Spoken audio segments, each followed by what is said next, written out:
فأعوذ بالله من الشيطان الرجيم. بسم الله الرحمن الرحيم. كل نفس ذائقة الموت. صدق الله العظيم. میرے محترم بزرگوں اور خاص کر نوجوان ساتھیوں، آج کے اس مبارک اجلاس میں آپ حضرات کے ساتھ اس چیز کا ذکر کرنا چاہوں گا جس نے نہ کسی امیر کو اس دنیا میں چھوڑا ہے، نہ کسی غریب کو اس دنیا میں چھوڑا ہے، جو اڑتے ہوئے راکٹ اور جہازوں میں بھی آ کر دبوچ لیتی، جو ستہ تالوں کے بند اندر گھروں میں سے بھی روح ختم کر کے لے جاتی، جس کو دنیا ملک الموت کے نام سے جانتی۔ حضرت سلیمان علیہ السلام کا واقعہ ہے۔ وہ بیت المقدس کی تعمیر کرا رہے تھے، ملک الموت کا فرشتہ آیا اور کہا، اے نبی، اے اللہ کے نبی، اے سلیمان، رب کا بلاوا ہے، رب نے بلایا ہے، رب کا پیغام آ گیا، اس دنیا کو چھوڑنا پڑے گا۔ حضرت سلیمان علیہ السلام اللہ پریشان ہو گئے اور کہنے لگے، اے ملک الموت، رب سے جا کر کے کہہ دینا، رب سے جا کر کے کہہ دینا کہ تیرا بندہ، تیرا نبی تھوڑی سی مہلت مانگتا ہے، اس لیے کہ وہ تیرے گھر کی تعمیر کرا رہا ہے، تیرے گھر کی تعمیر ابھی باقی ہے، جب تیرے گھر کی تعمیر مکمل ہو جائے تو رب سے کہہ دینا، اے اللہ، پھر سلیمان علیہ السلام کی روح قبض کروا لینا۔ وہ فرشتہ جاتا ہے، رب سے کہتا ہے، اے اللہ، تیرے نبی نے، تیرے بندے نے کہا ہے کہ تھوڑی مہلت دے دے، ابھی تیرے گھر کی تعمیر باقی ہے، ابھی تیرے گھر کی تعمیر باقی ہے۔ رب نے کہا، او فرشتے، جا سلیمان کو لے کر گیا اور ان سے کہنا کہ تمہارا وقت پورا ہو گیا، تمہارا متعین وقت پورا ہو گیا، اتنی ہی زندگی میں، اور کہہ دینا کہ تم میرے گھر کا بہانہ کیوں بناتے ہو؟ گھر کا کام کرانا یہ ہمارا کام ہے، تعمیر کرانا یہ ہمارا کام ہے۔ جا کر کے سلیمان سے کہہ دینا کہ روح قبض کر لی۔ حضرت سلیمان علیہ السلام کے بعد وہ فرشتہ آتا ہے اور کہتا ہے، اے اللہ کے نبی، رب نے کہا ہے کہ ابھی میرے نبی کو میرے پاس لے کر کے آؤ۔ ملک الموت کا فرشتہ آتا ہے، روح قبض کر کے پرواز ہو جاتا ہے۔ وہ نبی جو رب کے گھر کی تعمیر کرا رہا تھا، اس کو بھی اس دنیا سے جانا پڑا۔ بڑے بڑے مفکر آئے، بڑے بڑے خطیب آئے، بڑے بڑے علماء آئے، سب کو اس دنیا سے جانا پڑا۔ آخر ایسا ہوا، رب نے اعلان کر دیا، کل من علیہا فان، ہر چیز کو فنا ہونا ہے، کل من علیہا فان، کوئی اس دنیا میں نہیں رہ سکتا، ساری دنیا فنا ہو جائے گی، کوئی اس دنیا میں نہیں رہ سکتا۔ اللہ تبارک و تعالیٰ ارشاد، امام غزالی رحمۃ اللہ علیہ فرماتے ہیں کہ ایک واقعہ ہے، ایک بادشاہ نے اپنے ملازم کو بلایا اور کہا کہ جاؤ، بعد میں داخل ہو جاؤ، جس حصے سے داخل ہو اس میں دوبارہ داخل مت ہونا، اور یہ ٹوکری لے جاؤ، جس حصے میں اچھے آم ہو اسے توڑ کر کے لے آنا۔ وہ ملازم جاتا ہے، پہلے حصے میں داخل ہوتا ہے، دیکھتا ہے کہ آم ہے لیکن اچھے نہیں ہیں، کہتا ہے کہ اگلے حصے سے توڑ لوں گا۔ دوسرے حصے میں داخل ہوتا ہے، دیکھتا ہے کہ آم ہے، پہلے سے کچھ بہتر ہے، پھر سوچتا ہے کہ اگلے حصے سے توڑ لوں گا، ہو سکتا ہے کہ اس میں اچھے آم ہو، اگر میں اچھے آم لے جاؤں گا تو میرا مالک، میرا بادشاہ مجھے انعام سے نوازے گا۔ وہ دوسرے حصے میں داخل ہوتا ہے، دیکھتا ہے کہ اس میں بھی آم ہے لیکن پہلے سے بہتر ہے، وہ کہتا ہے کہ اگلے حصے سے توڑ لوں گا۔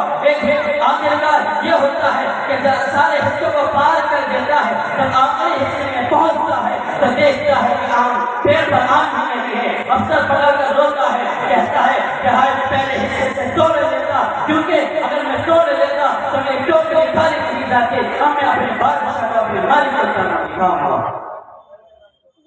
امام غزالی رحمۃ اللہ علیہ فرماتے ہیں، اور لوگوں، وہ بادشاہ کی مانند، وہ غلام جو آم توڑنے کے لیے گیا، وہ بندے کے مانند، اور وہ آم جن کو توڑنے کے لیے گیا وہ اپنے اعمال کے مانند تھے۔ اسی لیے جب بھی کوئی بندہ اس دنیا سے جاتا ہے، اگر اس کے اعمال اچھے ہوتے ہیں تو اس کے لیے جنت میں ٹھکانہ بنا دیا جاتا ہے، اگر اس کے اعمال برے ہوتے ہیں تو اسے جہنم میں پھینک دیا جاتا ہے.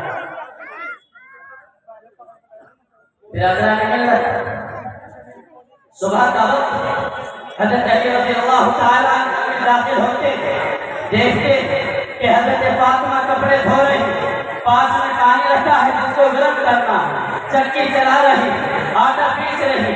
حضرت علی نے کہا اے فاطمہ میں روز گھر میں داخل ہوتا ہوں، میں نے کبھی یہ نہیں دیکھا کہ میری بیوی فاطمہ کپڑے دھو رہی ہو، میں نے کبھی یہ نہیں دیکھا کہ میری بیوی فاطمہ چکی چلا رہی ہو، میں نے کبھی یہ نہیں دیکھا کہ میری بیوی فاطمہ صبح کے وقت آٹا پیس رہی ہو. اے فاطمہ یہ کیا ماجرا ہے، کیا بات ہے؟ حضرت فاطمہ رونے لگتی ہے اور کہتے ہیں یہ راز مت پوچھو. حضرت علی حیران ہو جاتے ہیں اور کہتے ہیں تو اے فاطمہ تجھے تیرے نبی کا واسطہ، تجھے تیرے ابا کا واسطہ پتہ تو صحیح کہ کیا ماجرا ہے. حضرت فاطمہ کہتی ہے اے علی اگر سننا ہے تو سن، آج میں نے روزہ رکھا ہے، روزے رکھنے کے بعد میں سحری کھانے کے بعد سو گئی، مجھے میرے ابا میرے نبی خواب میں دکھائی دے، وہ کسی چیز کو تلاش کر رہے تھے. میں نے کہا اے میرے نبی اے میرے ابا آپ کیا چیز تلاش کر رہے ہیں؟ میرے نبی میرے ابا نے کہا بیٹی میں تجھے ہی تلاش کر رہا ہوں. اور میرے نبی نے میرے ابا نے کہا ہے کہ انشاءاللہ فاطمہ تم نے سحری علی کے دسترخوان پر کی ہے، اس طرح انشاءاللہ میرے دسترخوان کرے گا.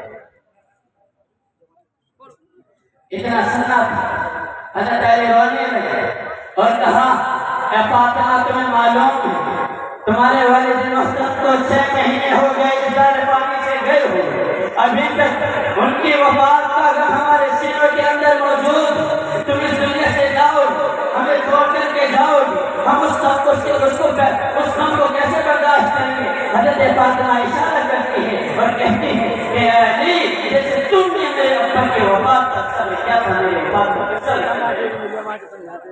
اتنا کہنا آنکھوں سے آنسو جاری، اتنے وہ معصوم بچے باہر سے روتے چلاتے بلبلاتے گھر کے اندر داخل ہوتے، کبھی باپ کے چہرے کو دیکھتے ہیں، کبھی ماں کے چہرے کو دیکھتے ہیں، باپ کی آنکھوں سے آنسو جاری، ماں کی آنکھوں سے آنسو جاری. اتنے میں حضرت فاطمہ ان کو اشارہ کر دیتی ہے اور کہتی ہے اے میرے پیارو اے میرے لاڈلو جاؤ اپنے نانا کی قبر پر چلے جاؤ. اور معصوم بچے ہنستے کھیلتے کودتے نانا کی قبر پر جاتے ہیں، جا کر کھڑے ہوتے ہیں، سلام کرتے ہیں، اندر سے سلام کا جواب آتا ہے اور کہتے ہیں اے میرے نواسو اے میرے پیارو میرے پاس تم بعد میں بھی آ سکتے ہو، جاؤ اپنی ماں کے پاس چلے جاؤ، آج کے بعد تم اپنی ماں کو چاہتے. میرے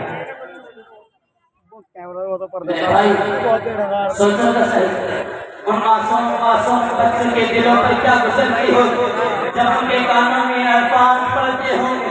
وہ بچے روتے بلبلاتے چیختے چلاتے گھر کے اندر آتے دیکھتے ہیں کہ حضرت فاطمہ رو رہی، حضرت علی رو رہی ہے. حضرت فاطمہ نے اپنے بیٹوں کو دیکھ کر اپنی آغوش میں بٹھا لیا، اپنی گود میں بٹھا لیا اور حضرت علی کو دو وصیت کی اور کہا اے علی میری آپ کو 2 وصیت ہے. ایک تو یہ کہ میرے مرنے کے بعد میرے جنازے میں کسی کو مت بلانا، میرے جنازے میں کسی کو مت بلانا.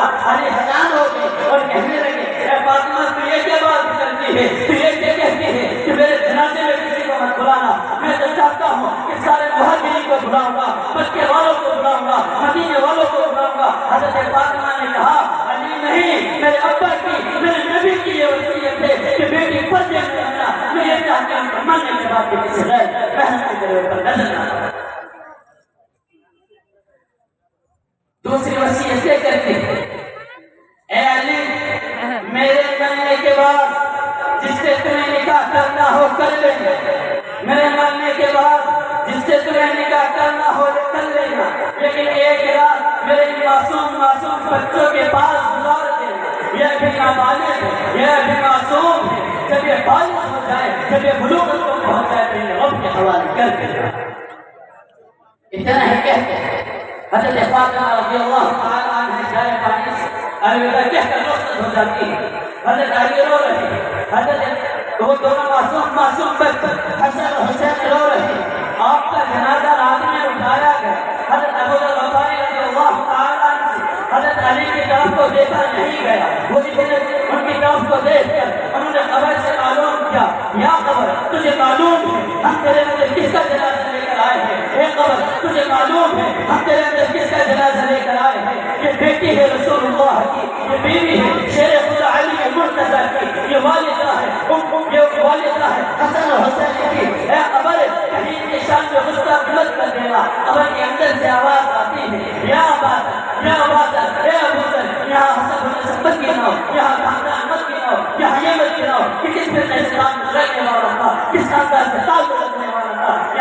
نصیحت دینا چاہتا ہے اگر اعمال اچھے ہیں تو جنت باغ ہے ورنہ اللہ تعالیٰ ہونے والے کی حفاظت ہے بلکہ اللہ سے یہ جملے یہ حضرت فاطمہ کے لیے نہیں آئے تھے حضرت فاطمہ کو بخشائے جنت کی عورت میرے نبی صلی اللہ علیہ وسلم نے فرمایا کہ جنت کی عورتوں کی سردار میری بیٹی فاطمہ ہوگی میرے نبی نے جنت کی ہونے کی بشارت حضرت فاطمہ کو دی تھی میرے محترم بھائی اسی لیے میں کہنا چاہتا ہوں کہ مرنے سے پہلے موت کی تیاری کرنی چاہیے موت کی تیاری یہ نہیں کہ اذان ہوتی ہم مسجدوں کے آگے وہ گزر جاتے ہیں موت کی تیاری یہ نہیں کہ چاہیے تھا ہم اپنے بچوں کو قرآن پڑھاتے لیکن آج ہم اپنے بچوں کو اسکول اور کالجوں میں داخلہ کرا کر انہیں ہندی انگلش پڑھاتے ہیں میرے بھائیوں موت کی تیاری کرو نمازیں پڑھو اگر اعمال اچھے ہیں تو جنت کا باغ ہے اگر اعمال اچھے نہیں ہیں تو میرے بھائیوں اللہ تعالیٰ سے حفاظت فرمائے دعا کریں اللہ تعالیٰ سب کو مرنے سے پہلے موت کی توفیق عطا فرمائے